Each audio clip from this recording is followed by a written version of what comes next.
guys, this is Marimar Barin. Ayan guys, galing po tayo ng salon. So ngayon po ay ang aming anniversary ng aming church. So may program po kami ngayon. Kagagaling ko lang po dito sa salon. Pinayos ko lang ng kunti itong aking buhok. Medyo maaga ako ngayon guys na papunta ng church kasi sikasuhin ko yung registration. So see you guys in my vlog. See you there.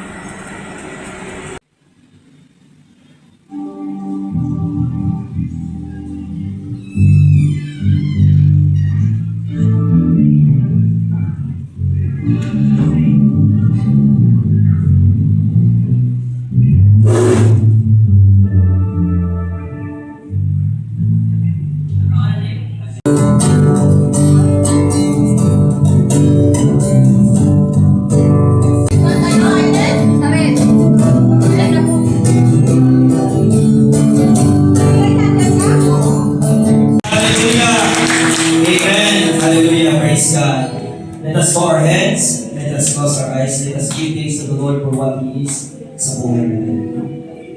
Let us pray. Our dear Heavenly Father, we thank the Lord for this wonderful day that you given to us. Thank you, Lord, because indeed that you are a faithful God.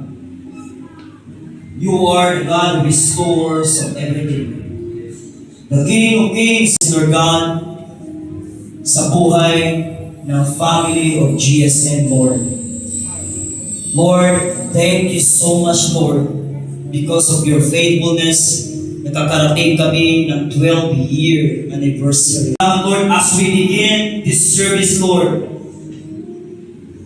we acknowledge, Lord, your anointing, your presence to be with us this morning in the mighty name of Jesus Christ. Let your anointing flow upon in this place. And may this place, Lord, is the place of your presence will overflow upon in this place, Lord, in the mighty name of Jesus Christ. Lord, balutin niyo po ng iyong kakaibang kapangyarihan. Sabi ng Psalms 150. Sabay-sabay po tayo. Ready, go! Praise the Lord! Praise God in His sanctuary!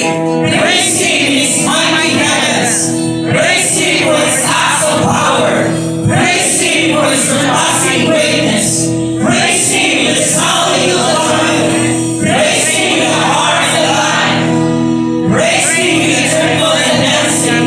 Praise Him with the strings and pipe! Praise Him with the clash of cymbals! Praise Him with His sounding cymbals! Let everything that has breath praise the Lord! Oh, let's give it to the Lord! Hallelujah!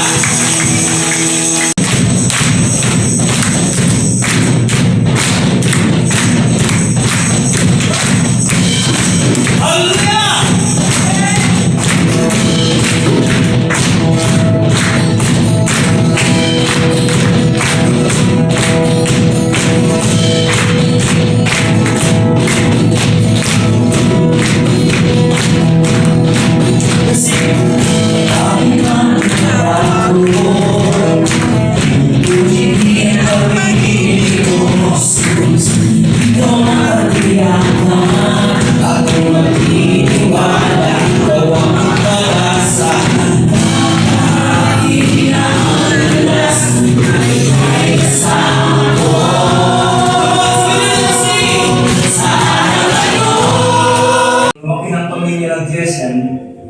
Nag-transport tayo sa Barin Carlton Hotel sa Giya. Umabot tayo sa maliit 100 members. Actually, noong 2014, I was new in the faith. Hindi ko talaga nakilala ang Panginoon.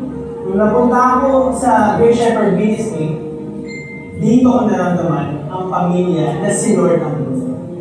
Hindi lang siya basta gathering tuwing Friday. Meron ba laging yung care, pagmamahal sa bawat isa, sa buhay ng bawat isa. Totoo. Mula Japan hanggang Aliyah, ano yung presence ng Lord sa bawat isa? Wala yung pakiramdam na nag-iiba ka or alone ka, parang belong ka na agad. So, Pastor Dion at Pastora Rose, pati the daughter church natin sa Limaras na naluok sa tulong ni Pastor Alea.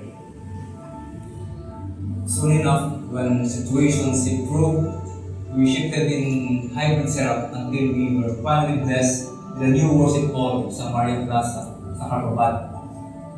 Halos 2 taon. Lumagong muli na umabot sa 60 attendees ang church at doon natin naramdaman ang revival nito. Nililiba tayo ngayon.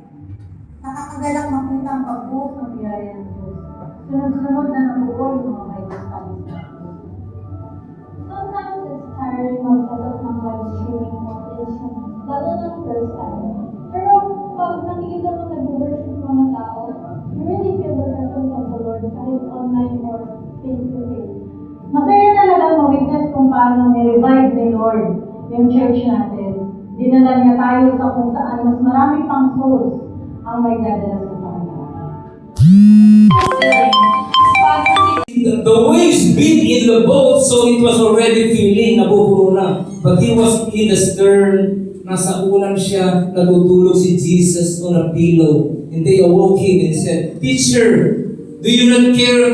We are perishing, we are drowning." Then he arose and rebuked the wind. To lead his flock with love and patience. Correct the members and comfort the members.